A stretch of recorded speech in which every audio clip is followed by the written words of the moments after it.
Hi, I'm Elisa Strauss. I'm a cake designer with Craftsy.com. I would love to show you one of my favorite tips for texturing fondant. I was looking through a magazine and I found these great images of distressed leather. There are all kinds of different leather types. There's pebble leather, distressed with a little gray tones.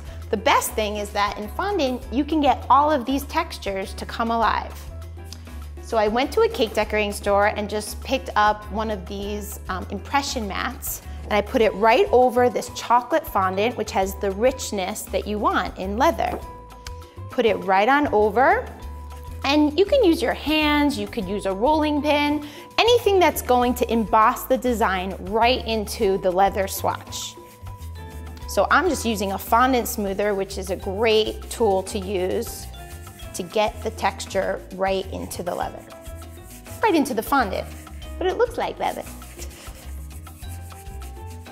So I pull it up, and you see the little pebbles. So if I did nothing to it, it would look great. You can make it into a handbag, obviously, but you can do a shoe or a luggage, anything that you want to look like leather in cake. This is a perfect technique.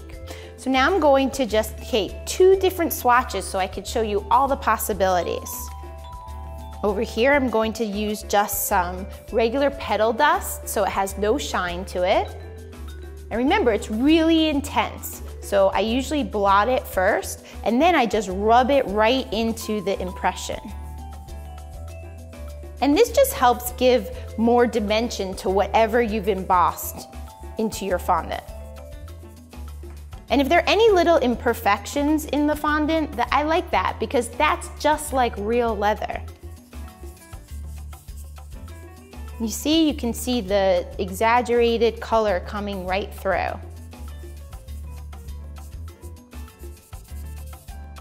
Just like that, lots of depth.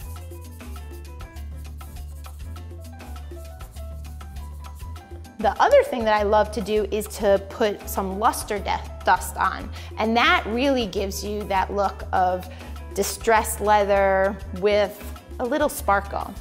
One of my students actually gave this to me. I think it's just a bottle opener, but to be honest, I used to open these with my teeth. So it's a much better way of opening these little caps. And so just gets it started, and you can see the shiny luster dust. And the luster dust is so nice and thick, and this impression comes through so nicely that I don't even need to paint it.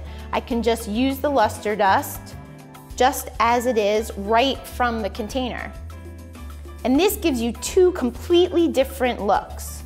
If you don't have the perfect color luster dust, what you can do is mix the petal dust with the luster dust, and you can get a darker luster or even a lighter luster if you add some super pearl right into the dust. So you can see lots of different variations, some hints of gold. This is like an olivey gold kind of luster that gives a lot of dimension to the leather.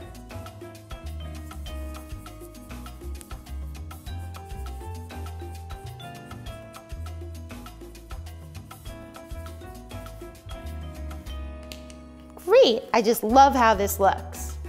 If you like this tip and you want to learn more about how to texture fondant, then take my class, Designer Handbag Cakes, at Craftsy.com.